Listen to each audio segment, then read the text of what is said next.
प्रभु यीशु मसीह के नाम में आपको अनुग्रह, शांति और आशीष मिले। जैसे खाई होती है, पहाड़ होते हैं, मैदान होता है, जैसे इलाके होते हैं, वैसे ही टुंड्रा करके भी किसी इलाके को कहते हैं। इंग्लिश में टंड्रास कहते हैं और शायद हिंदी में इसको टुंड्रा कह सकते हैं। और टुंड्रा ये जो जगहें होती है, जैसे कहेंगे ना भाई वहां जंगल है, तो ये कहा जाता है वहां टुंड्रा है। तो टुंड्रा ये पृथ्वी की सबसे ठंडी जगह होती है और मौसम में सबसे क्रूर जगह होती है ठंड के कारण। और ये ऐसे इलाके होते हैं जो सिर्फ बहुत थोड़ी जगहों पे पाए जाते हैं और यहां पर कोई भी पेड़ नहीं होता। जैसे मतलब आमतौर से हमारे आसपास पेड़ होते हैं, वैसे पेड़ नहीं होते हैं। और कारण बहुत ठंड है और बहुत कम बारिश होती है, बहुत थोड़ी बारिश होती है। इन टुंड्रा के इलाकों में पहाड़ी बकरियां, कुछ भेड़ें, कुछ गिलहरी टाइप के प्राणी जिसको मैरमॉट कहते हैं, और कुछ पक्षी आ जाते हैं। झाड़ियां और मतलब छोटे पौधे और कुछ कीड़े मकोड़े खाने के लिए आ जाते हैं पक्षियां। और झाड़ियां वगैरह जो छोटी पौधे होते हैं उनको ये बाकी प्राणी खाते हैं। और ये भी जो छोटे छोटे पौधे होते हैं, बहुत छोटे, ये भी करीब 50 या 60 दिन साल में होते हैं। गर्मी का सीजन इतना ही होता है और गर्मियों में भी ठंड होती है। और मेन कारण पेड़ यहां पर क्यों नहीं पनप सकते हैं, एक चीज है जिसको कहते हैं परमाफ्रॉस्ट। परमाफ्रॉस्ट का अर्थ होता है कि जहां पर जमीन, उस इलाके की जमीन 0 डिग्री सेंटीग्रेड, जो बर्फ का टेम्परेचर होता है बर्फ बनने का, जमीन उस टेम्परेचर से नीचे लगातार 2 साल के लिए रहती है, तो उसको परमाफ्रॉस्ट कहा जाता है। और जरूरी नहीं है कि ये जमीन से थोड़ा नीचे भी अगर होता है, मानो 2 इंच 3 इंच 4 इंच वाला इलाका जमीन से नीचे, ये भी अगर 0 डिग्री सेंटीग्रेड से नीचे बना रहता है 2 साल या उससे ज्यादा, तो उसको परमाफ्रॉस्ट कहते हैं। तो परमाफ्रॉस्ट प्रोसेस के कारण या वातावरण के कारण पेड़ यहां पर उग नहीं पाते। तो इसलिए कुछ लोगों को टुंड्रा के बारे में सुनकर बड़ा आश्चर्य लगता है, क्योंकि ये अलास्का के और नॉर्थ बहुत बर्फीले और ठंड वाले इलाकों में होता है। 1990 में ही डिजिटल कैमरा मशहूर हुए। उससे पहले कैमरा ऑर्डिनरी होते थे, जिसमें फिल्म का रोल डालते थे और बैटरी डालते थे वैसी वाली, और अपना कैमरा चलाते थे, फिर लैब में देके उसके पानी में डाल के उसकी फिल्म्स बना के प्रिंट आउट्स होते थे, मतलब फोटोज बनते थे।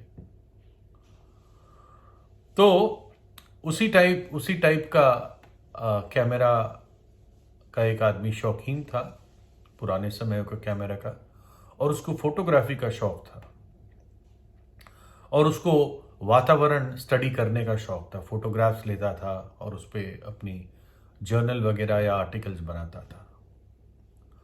तो 1981 की बात है, आज से करीब 40 साल पहले, मार्च के आखिरी हफ्ते में एक व्यक्ति अलास्का के भी उत्तर में वहां की नेचुरल ब्यूटी, प्राकृतिक सुंदरता और टुंड्रा की भेद समझने के लिए गया।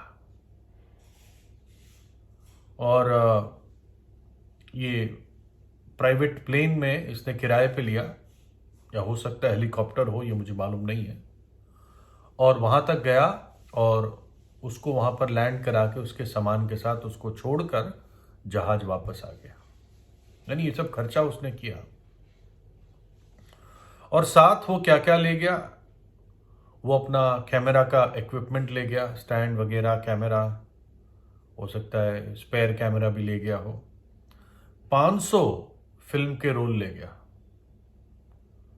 यानी अगर एक रोल में 30 या 40 फोटो हो सकते हैं, तो वैसे वो 500 रोल अपने साथ ले गया। बंदूक और कुछ गोलियां भी ले गया, गन एंड बुलेट्स, और 633 किलो का सामान ले गया, शायद जितना उस हेलीकॉप्टर में आ सकता था। और इस 633 किलो सामान में पानी था, उसका खाने का सामान था, उसके गर्म कपड़े थे, उसकी इमरजेंसी की दवाइयाँ थी। मैं गेस कर रहा हूँ, और भी जो सामान उसने सोचा ज़रूरी होगा वो ले गया। और बाद में इसकी डायरी लोगों को मिली, लोगों ने इसकी डायरी पढ़ी, तो वो लिखता है कि जब कुछ महीने बीत गए तो लोगों ने जब पढ़ना शुरू किया, मतलब पहले महीने से, दूसरे महीने से, तीसरे महीने से, मार्च के एंड में वो पहुंचा था, तो शुरुआत में तो बहुत अद्भुत बातें लिखता था टुंड्रा के बारे में, और बहुत ही वो अचंभित था, फैसिनेटेड था। लेकिन धीरे धीरे जैसे 1, 2, 3 महीना बीतता गया डायरी में, फिर एक बड़ी दयनीय, जैसे दुखदाई सपना हो, नाइटमेयर, वैसे उसके नोट्स बन गए। बहुत घबराया हुआ, दुखी, परेशान उसकी लिखाई थी, मतलब उसका जो कंटेंट था। अगस्त में, यानी करीब 4 महीने बाद, उसने ये लिखा कि मुझे और दूरदर्शी होना था, और मेरे लौटने के बारे में मुझे सही रीति से प्लानिंग करनी थी। देखता हूं आगे क्या होता है। और वो इंतजार करता रहा, इंतजार करता रहा। उसको छुड़ाने के लिए, वापस ले जाने के लिए कोई नहीं आया। नवंबर में एक बेनाम खाई में और एक बेनाम शायद बर्फीली झील के पास वो मर गया। किसी तरह बाद में इन्वेस्टिगेशन टीम पहुंची, और उन्होंने जब जांच की, उनको पता चला कि प्लानिंग तो बहुत अच्छी की थी उसने। सब नक्शे और कैसे कैसे करना है, कहाँ कहाँ जाना है, कहाँ अपना तंबू गाड़ना, ये सब प्लानिंग उसने की थी। लेकिन वापस लौटने के लिए उसने कोई प्लानिंग करी ही नहीं थी, और इसलिए वो बेचारा वहीं पर ठंड में मर गया। उसको ये एहसास हुआ, उसकी डायरी से लगता है, कि प्रॉपर प्लानिंग सामान के मामले में और प्रॉपर ठीक से वापस समय पर लौटने के लिए, बाहर निकलने की वहां से और अपने घर पहुंचने के लिए उसकी सही तैयारी नहीं थी। और ये बात हमारे मन में भी एक सत्य सामने लाता है कि एक दिन हमें भी इस संसार से जाना है, और क्या हमने हमारे जाने के लिए सही तैयारी की है? अगर नहीं की है तो इस जवान आदमी से भी बदतर हालत एक व्यक्ति की हो जाएगी। इस आदमी के पास बहुत सामान था, जितना ला सकता था वो अपने प्राइवेट जहाज में जो उसने किराए पे लिया था पहुंचाने के लिए, उतना सामान वो लेकर गया। लेकिन शायद सब सामान सही नहीं था उस पूरी यात्रा और बाहर वापस आने के लिए। और हमें ये कुछ जरूरी बातें हमारे मन में जगाती है। हो सकता है कि किसी व्यक्ति के पास या आपके पास संसार का बहुत सामान हो, लेकिन इससे आपके जीवन के बारे में कोई बात नहीं कही जाती कि कितना एक व्यक्ति बड़ा है, ये इस बात से नापा नहीं जाता, ना कि परमेश्वर उसको कितना ग्रहण करता है, ये इस बात से नापा नहीं जाता कि उसके पास कितना सामान है। हमारे पास शायद बहुत इंश्योरेंस हो, LIC हो, बीमे हो, सारे हो सकता है कवर हो बीमों के। कुछ लोग जिनके पास हेल्थ का बीमा था, हॉस्पिटल का बीमा था, और अगर उनको कोविड हो गया और वो ठीक हो गए तो वो खुश नसीब थे कि उनका सारा खर्चा कवर हो गया। कुछ वापस ठीक होकर नहीं आए। तो संसार में कितने भी सिक्योर रहे आदमी, व्यक्ति, लेकिन यहां से सुरक्षित अगले जीवन में प्रवेश करना, मृत्यु के बाद जो नए क्षेत्र में मनुष्य की आत्मा प्रवेश करती है, उसके लिए क्या तैयारी है।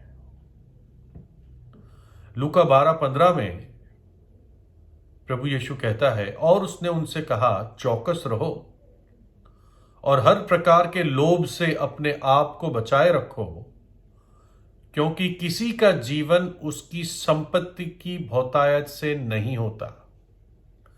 किसी का जीवन उसकी संपत्ति या सामान की बहुतायत से नहीं होता।